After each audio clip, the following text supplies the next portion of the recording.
Movie की start होते ही हमें बताया जाता है कि आज से तकरीबन 5 साल पहले गॉडजिला और कोंग की बहुत बड़ी फाइट हुई थी, जहां पर गॉडजिला कोंग को हराने के बाद समंदर की गहराइयों में चला गया था और बस उसी दिन के बाद गॉडजिला का कुछ भी पता नहीं चल पाया, किसी ने नहीं देखा उसे। और उसके बाद हमें 5 साल बाद का सीन दिखाया जाता है, जहाँ पर हम एक आइलैंड को देखते हैं जो कि कोंग का घर था असल में। और यहाँ पर हम देखते हैं कि कोंग का साइज अब पहले से काफी बड़ा हो गया है। इसके बाद कोंग सोकर उठता है और पानी में काफी एंजॉय करता है। वहीं पर हम एक छोटी बच्ची को देखते हैं जो कोंग को काफी अच्छी लगती थी। वो दोनों काफी अच्छे फ्रेंड्स भी थे और कोंग उस बच्ची की कोई बात नहीं टालता था, उसकी सारी बातें मानता था। लेकिन ये बच्ची ना तो बोल सकती है और ना ही कुछ सुन सकती है। और यहाँ पर हम कोंग को बहुत ज्यादा अग्रेसिव पाते हैं। कोंग बहुत ज्यादा गुस्से में होता है और वो एक ट्री को खेड़कर आसमान की तरफ फेंकता है, जिससे एनर्जी वॉल टूट जाती है। और यहाँ पर हम ये जान पाते हैं कि असल में कोंग को इस टाउन के नीचे रखा गया था ताकि गॉडजिला फिर से वहाँ पर ना आ जाए, क्योंकि ये दोनों टाइटन्स एक दूसरे को फील कर सकते हैं, तो कहीं ये दोबारा से न लड़ पड़े। अब क्योंकि कोंग पहले से काफी बड़ा हो गया था साइज में, इसीलिए डिसाइड किया जाता है कि उसे यहाँ से कहीं और शिफ्ट कर दिया जाएगा। इसके बाद हमें एक लड़का दिखाया जाता है जो कि एक कंपनी के लिए काम करता था और वो बेसिकली एक हैकर भी था। और जिस कंपनी में वो काम करता था वो काफी मॉडर्न चीजें बनाया करती थी, लाइक मशीन्स, रोबोट्स एक्सेट्रा। लेकिन उस हैकर को अपनी कंपनी पर थोड़ा बहुत डाउट होता है कि कंपनी कोई ऐसी चीज बना रही है जो नहीं बनानी चाहिए, इसीलिए वो कंपनी का सारा डाटा हैक कर लेता है, जिससे उसे पता चलता है कि ये कंपनी किसी काफी बड़े ऑब्जेक्ट को हांगकांग शिफ्ट कर रही है। लेकिन तभी वहाँ पर अलार्म बजने लगता है और ये गॉडजिला के आने का अलार्म था। देखते ही देखते गॉडजिला समंदर से बाहर निकल आता है। बाहर आते ही वो सब कुछ डिस्ट्रॉय करने लग जाता है। किसी को भी समझ नहीं आ रहा था कि आखिर गॉडजिला सबको क्यों मारता जा रहा है, क्योंकि वो तो एक ऐसा टाइटन है जो इंसानों को सेव करता है, उनकी जान बचाता है। यहाँ पर हम ये जान पाते हैं कि गॉडजिला के पास एक पावर है और वो पावर न्यूक्लियर पावर है। और गॉडजिला अपनी न्यूक्लियर पावर का इस्तेमाल करके पूरी कंपनी को डिस्ट्रॉय कर देता है। इसके बाद ये न्यूज पूरी दुनिया में वायरल हो जाती है कि गॉडजिला आ चुका है। लेकिन इस बार वो चेंज होकर आया है, पहले जैसा नहीं रहा। यानी पहले वो इंसानों को बचाता था, लेकिन अब वो अग्रेसिव है और गुस्से में सबको मारता जा रहा है। कंपनी का ऑनर न्यूज में सबको बता रहा होता है कि हमारी कंपनी एक प्रोजेक्ट पर काम कर रही है, वो बहुत जल्द एक ऐसी डिवाइस बनाने में कामयाब हो जाएंगे कि जिससे गॉडजिला का मुकाबला हो सकता है। इस न्यूज को एक लड़की भी देख लेती है जिसका नाम होता है मेडिसन। लेकिन यहाँ पर मेडिसन इस बात पर एग्री नहीं करती कि गॉडजिला गुस्से में आया है, क्योंकि वो गॉडजिला को बहुत अच्छे से जानती थी। इसीलिए वो इस न्यूज को सिर्फ एक बकवास समझती है, क्योंकि उसका मानना था कि गॉडजिला कभी भी किसी को नुकसान नहीं पहुंचा सकता, बल्कि वो इंसानों की हेल्प करता है, उनकी जान बचाता है। मेडिसन अपने फादर के पास जाकर उन्हें समझाने की कोशिश करती है कि गॉडजिला कभी भी ऐसा नहीं कर सकता और उसके साथ जरूर कुछ न कुछ किया गया है। लेकिन मेडिसन के फादर उसे समझाने की कोशिश करते हैं कि देखो बेटा, ये सारे क्रिएचर्स, ये सारे टाइटन्स इंसानों की तरह ही होते हैं, यानी इनका मूड चेंज हो सकता है। अब देखो गॉडजिला भी चेंज हो गया है और वो इंसानों को मारता जा रहा है। इसके बाद मेडिसन वहाँ से चली जाती है और वो उस हैकर की ऑनलाइन ऑडियो सुनती है। वो हैकर असल में गॉडजिला के बारे में एक ऑनलाइन ऑडियो अपलोड करता है। यहाँ पर मेडिसन डिसाइड करती है कि वो जाकर उस हैकर से मिलेगी और जाकर उससे सारी बात पूछेगी कि आखिर ये चक्कर किया है, गॉडजिला अग्रेसिव क्यों हो गया है और उसने उस कंपनी को क्यों डिस्ट्रॉय किया। इसके बाद कंपनी का ऑनर एक सीनियर डॉक्टर नेथन से जाकर मिलता है। डॉक्टर नेथन असल में एक साइंटिस्ट भी होते हैं। कंपनी का ऑनर डॉक्टर नेथन को बताता है कि आपका जो कॉन्सेप्ट था हॉलो अर्थ वाला, वो बिल्कुल सही था और ये वो जगह थी जहाँ पर टाइटन्स पैदा होते हैं। असल में डॉक्टर नेथन ने एक बुक लिखी थी जिसमें उन्होंने लिखा था कि जमीन के अंदर एक और जमीन भी है जिसका नाम हॉलो अर्थ है। ये छुपी हुई है और किसी को नजर नहीं आती और असल में ये अर्थ टाइटन्स की एनर्जी का सोर्स है। वहीं पर कंपनी का ऑनर डॉक्टर नेथन को एक और आदमी से भी मिलवाता है। कंपनी का ऑनर डॉक्टर नेथन को बताता है कि हमने हॉलो अर्थ के अंदर ही एनर्जी का एक सोर्स ढूंढ लिया है। अब यहाँ पर हम ये बात तो जानते नहीं कि हॉलो अर्थ आखिर एग्जिस्ट कहाँ पर करती है। हॉलो अर्थ असल में हमारी जमीन के नीचे है और जिस तरह हम सूरज से एनर्जी लेते हैं और सेम उसी तरह हॉलो अर्थ में एक एनर्जी सोर्स है जिससे ये सारे टाइटन्स एनर्जी लेते हैं। और अगर ये लोग उस एनर्जी सोर्स को ढूंढने में कामयाब हो गए तो ये गॉडजिला का मुकाबला भी कर पाएंगे।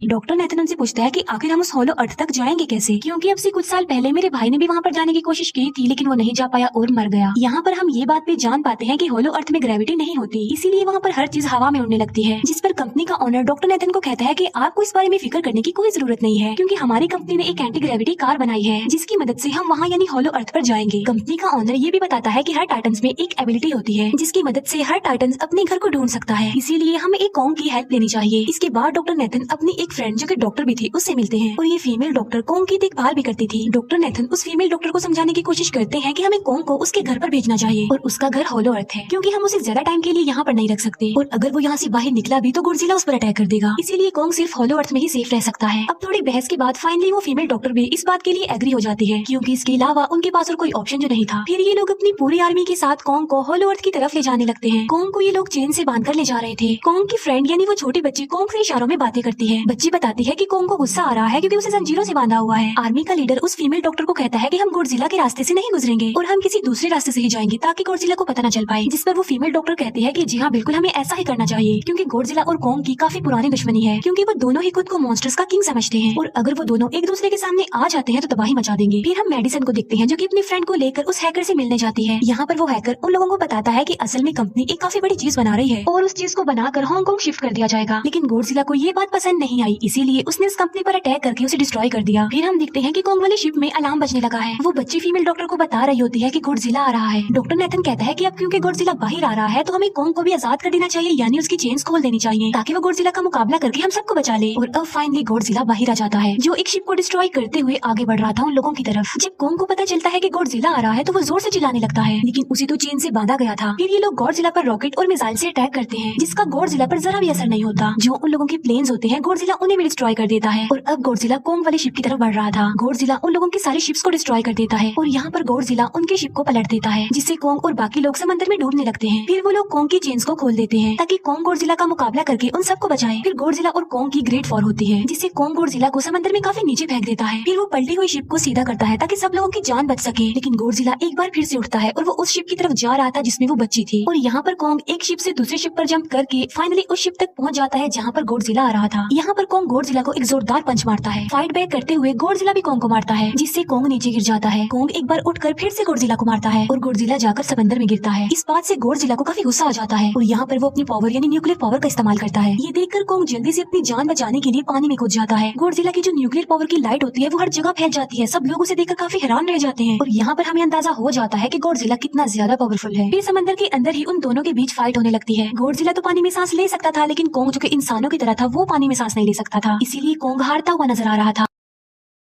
फिर गॉडजिला कोंग को मारने के लिए उसे समंदर की गहराइयों में लेकर जा रहा होता है। वो फीमेल डॉक्टर कहती है कि हमें जल्द से जल्द कोंग की हेल्प करनी चाहिए, वरना गॉडजिला उसे मार डालेगा। फिर ये बहुत सारे मिसाइल को समंदर में ब्लास्ट कर देते हैं, जिससे होता ये है कि कोंग अपनी जान बचाने के लिए बाहर आ जाता है। फिर डॉक्टर नेथन ऑर्डर देते हैं कि सब कुछ ऑफ कर दो, सारे इंजन सारी मशीन को शट डाउन कर दो, ताकि गॉडजिला ये समझे कि हम लोग हार चुके हैं और मर चुके हैं। और तब ये लोग सारी चीजों को शट डाउन कर देते हैं। तब गॉडजिला कोंग को गुस्से में देखता है और फिर वहाँ से चला जाता है। फीमेल डॉक्टर कहती है कि अगर हम आगे बढ़े तो गॉडजिला हमें फिर से फील करके हम लोगों पर अटैक कर देगा, तो अब हम कैसे आगे बढ़े और हम कोंग को कैसे ले जाएंगे। जिस पर डॉक्टर नेथन कहते हैं कि हम कोंग को उड़ा कर लेकर जाएंगे। दूसरी तरफ हम देखते हैं कि मेडिसिन अपने फ्रेंड्स के साथ उस कंपनी में घुस गई है, ये चेक करने के लिए कि आखिर ये कंपनी कौन सी चीज बना रही है जिस पर गॉडजिला को गुस्सा आया और उसने अटैक कर दिया। वहाँ पर उन लोगों को एक काफी बड़े एनिमल के अंडे भी मिलते हैं और फिर जैसे ही उन लोगों को अंडे मिलते हैं उनका डोर लॉक्ड हो जाता है। असल में जहाँ ये लॉक्ड हो जाते हैं वो एक मशीन होती है जो इन लोगों को अंडों समेत काफी तेजी से हांगकांग लेकर जा रही थी। फिर हम देखते हैं कि हेलीकॉप्टर्स के जरिए पूरी आर्मी कोंग को होलो अर्थ के पास पहुंचाने में कामयाब हो जाती है। वो लोग कोंग को कहते हैं कि वो होलो अर्थ वाली केव में चला जाए, लेकिन कोंग वहाँ पर जाने के लिए इनकार कर देता है। फिर ये लोग डिसाइड करते हैं कि वो उस बच्ची के थ्रू कोंग को कहेंगे कि वो वहाँ पर चला जाए, क्योंकि कोंग उस बच्ची की कोई बात नहीं टालता था। साथ में कोंग को ये भी कहा जाएगा कि आपकी फैमिली भी वहाँ पर है, आप जैसे और भी क्रिएचर्स हैं वहाँ पर। और यहाँ पर कोंग उस केव में जाने के लिए एग्री हो जाता है और यहाँ पर कोंग उस होलो अर्थ वाली केव में चला जाता है। और ये लोग भी अपनी एंटी ग्रेविटी कार की मदद से कोंग के पीछे पीछे जाते हैं। होलो अर्थ एक अलग तरह की दुनिया थी। अब क्योंकि उन लोगों के पास एंटी ग्रेविटी कार्स थी, इसीलिए उनकी जान बच जाती है। और होलो अर्थ में अलग अलग तरह के मॉन्स्टर्स भी थे और तभी एक फ्लाइंग मॉन्स्टर उनकी एंटी ग्रेविटी कार पर अटैक कर देता है। वो मॉन्स्टर उस बच्ची पर भी अटैक करने वाला होता है, लेकिन कोंग उस मॉन्स्टर को पकड़ लेता है और उसे मार डालता है और बाद में उस मॉन्स्टर का सर ही धड़ से अलग कर देता है। इसके बाद कोंग तेजी से आगे बढ़ने लगता है, जबकि बाकी सब भी कोंग के पीछे पीछे जाते हैं। अब होलो अर्थ पर ग्रेविटी ना होने की वजह से वहाँ के सारे पत्थर हवा में उड़ रहे होते हैं। मेडिसिन और उसके फ्रेंड्स हांगकांग पहुंच जाते हैं और यहाँ पर उन लोगों को उस कंपनी के सीक्रेट वेपन के बारे में पता चल जाता है। गॉडजिला को मारने के लिए इस कंपनी ने एक और गॉडजिला बनाया है और इस नए गॉडजिला का नाम होता है मेगा गॉडजिला। और इस मेगा गॉडजिला को कंट्रोल करने वाला वो आदमी होता है जिसे उस कंपनी के ऑनर ने डॉक्टर नेथन से मिलवाया था। मेगा गॉडजिला की पावर्स को चेक करने के लिए वहाँ पर एक स्कल क्रॉलर को छोड़ दिया जाता है। मेगा गॉडजिला यहाँ पर अपनी पावर्स का इस्तेमाल करके स्कल क्रॉलर को मार डालता है, लेकिन यहाँ पर एक गड़बड़ हो जाती है और वो ये कि उन्हें मेगा गॉडजिला को चलाने के लिए और ज्यादा पावर चाहिए थी और वो पावर सिर्फ और सिर्फ होलो अर्थ में थी। और यही वजह थी कि कंपनी का ऑनर उस एनर्जी सोर्स उस पावर को ढूंढ रहा था ताकि वो मेगा गॉडजिला को दोबारा से जिंदा कर सके। इसके बाद हम देखते हैं कि मेगा गॉडजिला एक्टिवेट हो गया है। मेगा गॉडजिला के जिंदा होते ही गॉडजिला उसे फील कर लेता है और इसीलिए वो हांगकांग जहाँ पर वो मेगा गॉडजिला था उसी तरफ बढ़ने लगता है। होलो अर्थ दिखने में काफी खूबसूरत थी और होलो अर्थ में जो एनर्जी सोर्स था वो एक पहाड़ में था। कोंग उस पहाड़ की तरफ जाता है और उसके डोर को ओपन कर देता है और जोर से दौड़ता है। कोंग को वहाँ पर एक वेपन मिल जाता है जो कि एक एक्स थी और ये एक्स कोई नॉर्मल एक्स नहीं होती, बल्कि ये गॉडजिला की बॉडी से बनाई गई होती है जो कि बहुत पावरफुल होती है। कोंग उस एक्स को लेकर एक जगह पर बैठ जाता है बिल्कुल किंग की तरह। गॉडजिला जो कि हांगकांग पहुंच गया था और अब वो मेगा गॉडजिला की तरफ बढ़ रहा था, जिससे सब लोग अपनी जान बचाने के लिए इधर उधर भागने लगते हैं। दूसरी तरफ कोंग को एनर्जी सोर्स भी मिल जाती है और यहाँ पर उसे ये भी पता चलता है कि एनर्जी सोर्स उसकी एक्स को भी चार्ज कर सकता है, क्योंकि उसकी एक्स चार्ज होने के बाद ही चल सकती है और चार्ज होने के बाद वो और ज्यादा पावरफुल हो जाती है। गॉडजिला को ये बात भी पता चल जाती है कि होलो अर्थ में कोई आया है, जिससे गॉडजिला अपनी न्यूक्लियर पावर जमीन पर मारता है, जिससे वो न्यूक्लियर पावर जमीन को फाड़ती हुई कोंग के पास पहुंच जाती है।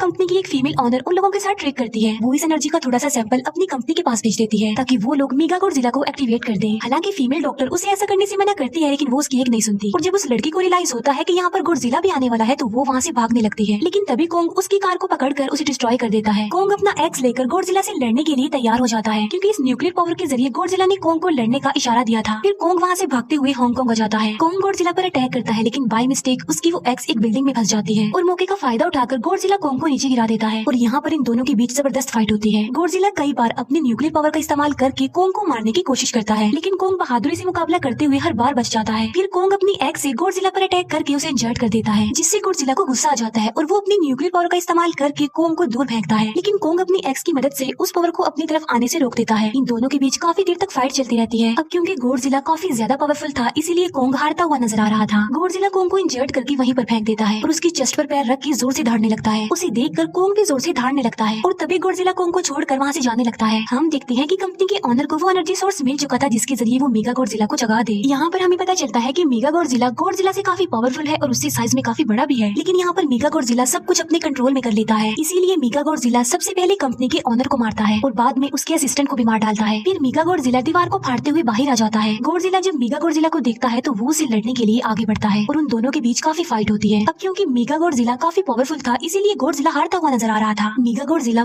को बहुत ज्यादा मारता है और उसे नीचे गिरा देता है। मेडिसन और वो हैकर मेगा गॉडजिला की पावर्स को ऑफ करने की कोशिश करते हैं, लेकिन वहाँ पर सारी मशीन्स में कोर्स लगे हुए थे। दूसरी तरफ हमें कोंग दिखाया जाता है जो कि लड़ने की वजह से काफी इंजर्ड हो गया था और उसकी हालत काफी खराब थी और वो ऑलमोस्ट मरने ही वाला था। वो बच्चे कोंग की हार्ट बीट सुनते हैं तो सबको बताते हैं कि कोंग की हार्ट बीट आहिस्ता आहिस्ता कम होती जा रही है, जिस पर डॉक्टर नेथन कहते हैं कि हमें कोंग को बचाने के लिए उसे एक काफी बड़ा इलेक्ट्रिक शॉक देना होगा। और ये लोग कोंग को शॉक उसी एंटी ग्रेविटी कार से देते हैं, जिससे कोंग को काफी बड़ा झटका लगता है और वो दोबारा से उठकर खड़ा हो जाता है। वो बच्चे इशारों में कोंग को कहती है कि देखो गॉडजिला हमारा दुश्मन नहीं है, वो हमारा फ्रेंड है, इसीलिए जाओ और उसकी हेल्प करो। तब कोंग गॉडजिला को बचाने के लिए चला जाता है। मेगा गॉडजिला अपनी न्यूक्लियर पावर का इस्तेमाल करके गॉडजिला को बस मारने ही वाला होता है कि तभी वहाँ पर कोंग आ जाता है और कोंग यहाँ पर गॉडजिला को बचा लेता है। गॉडजिला फौरन समझ जाता है कि मुझे और कोंग को साथ मिलकर लड़ना चाहिए, लेकिन मेगा गॉडजिला इतना ज्यादा पावरफुल था कि वो इन दोनों पर भारी पड़ रहा था। कोंग को अपनी एक्स नजर आती है, लेकिन मुसीबत की बात तो ये है कि वो चार्ज नहीं होती। लेकिन कोंग फिर भी उस एक्स से मेगा गॉडजिला पर अटैक कर देता है, लेकिन मेगा गॉडजिला कोंग को मारता है और वो कोंग को बस मारने ही वाला होता है कि तभी कोंग उसे ऐसा करने से रोक लेता है। अब क्योंकि मेडिसिन और उस हैकर से वो मशीन बंद नहीं हो रही थी जिससे मेगा गॉडजिला की पावर्स को कम किया जाए, इसीलिए वो गुस्से में आकर उस मशीन पर पानी डाल देते हैं, जिससे मेगा गॉडजिला थोड़ी देर के लिए ऑफ हो जाता है। और इसी बात का फायदा उठाकर गॉडजिला अपने न्यूक्लियर पावर के जरिए कोंग की उस एक्स को चार्ज कर देता है और अब कोंग के पास पावर आ चुकी थी, इसीलिए वो मेगा गॉडजिला को तबाह बर्बाद करके रख देता है। उसके हाथ पैर तोड़ देता है और उसके सारे बॉडी के पार्ट्स अलग अलग कर देता है और लास्ट में वो मेगा गॉडजिला का सर भी उखेड़ कर फेंक देता है। अब क्योंकि मेगा गॉडजिला मर चुका था तो सब कुछ नॉर्मल हो जाता है, लेकिन तभी गॉडजिला फिर से खड़ा हो जाता है और कोंग भी अपनी एक्स लेकर गॉडजिला से लड़ने के लिए तैयार हो जाता है। अब क्योंकि उन दोनों ने एक दूसरे की हेल्प की थी, इसीलिए वो नहीं लड़ते। गॉडजिला वापस समंदर में चला जाता है जहाँ से वो आया था, और जबकि कोंग अब हमेशा के लिए होलो अर्थ में चला गया है और कोंग उस छोटी बच्ची को भी अपने साथ वहाँ पर ले गया है। और इसी के साथ ही इस मूवी का यहीं पर एंड हो जाता है।